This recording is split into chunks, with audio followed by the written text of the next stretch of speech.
Greetings.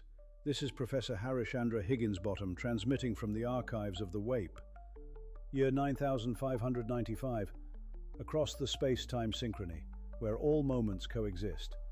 I speak to you from your future and of my past. We have studied the age you now inhabit, the turning point of the Earth.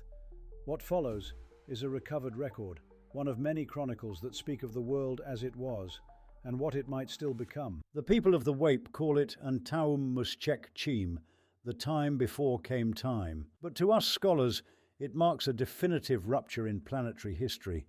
The world of the ancients, lush, biodiverse, breathable, perished beneath waves of industrial progress, climatic upheaval, and strategic oversight.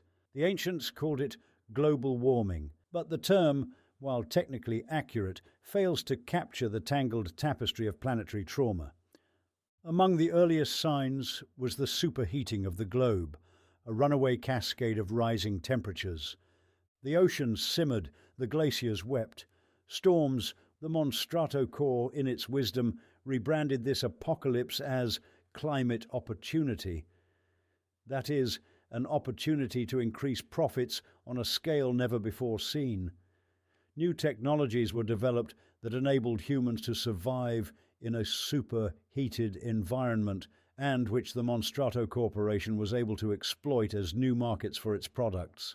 And certain life forms adapted, those able to thrive beyond boiling point.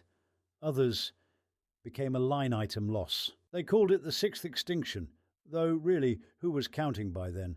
One by one, species fell. Frogs croaked their last. Coral bleached to bones. Pollinators vanished. What was once called air became a biohazard. Carbon exhaust, methane blooms, acid fog. The ancients once said, "A breath of fresh air as something good." Imagine. The phrase came to mean flammable, even deadly atmosphere. New markets emerged. Breathing units, air filters the size of cities, indoor parks you could visit for 5 minutes if you could afford the ticket. Once water flowed freely from sky to stream to sea, but the ancients drained the aquifers, poisoned the rivers, and watched the rains falter. Gaup leaching turned the rest into sludge, neither drinkable nor flammable. Manufactured water replaced the rain, branded, purified, sold by the drop. The great currents that once ferried warmth and weather across the globe failed. Oceans stagnated. Dead zones spread, entire regions froze while others burned. Superstorms tore cities apart and rearranged coastlines.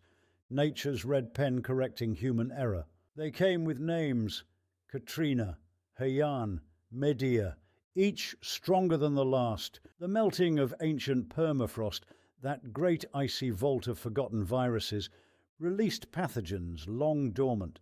Viruses with no cure, bacteria with no match, awakened and danced across a defenseless global population. The result? Pandemic after pandemic, which resulted in a medical renaissance for the pharmaceutical giants. What need had they of soil? With monocrops and petrofarming, the topsoil that once took centuries to form was stripped away in mere decades. Without worms, without fungi, the ground turned sterile. Dust became their new harvest. In the oceans, plastic outnumbered plankton. Microplastics invaded bloodstream and bone. Forests grew bottles instead of berries. As habitats collapsed and ranges shifted, species met that had never met before. Frogs and fungi, birds and viruses, wolves with neon eyes. And it was not only the animals that changed. Humanity too bore the mark of molecular rebellion.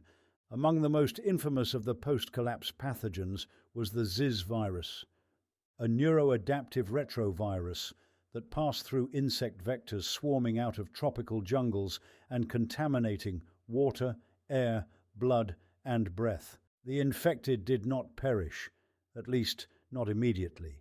Instead, they adapted, transformed, mutated, eyes dilated, bones folded, language frayed. Some became silent, others echolocated. Many, in time, forgot what it meant to be human at all. The fortunate ones were sterilized. The less fortunate were conscripted and enslaved. And the truly unfortunate were relocated, beneath our cities, within our myths. Scholarly debate continues over the etymology of the term ZIZ. Some suggest it is an acronym for zonal zymogenic yield of zoonotic zombification.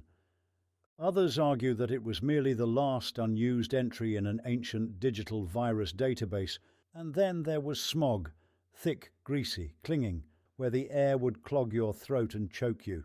And thus, through miscalculation, maximization and monetization, the world once green was rendered grey. There is this history of the future foretold, which tells of rebels, forests, and a girl who defied the smoke, for what and dream a better world. The present is lived, the future is dreamed.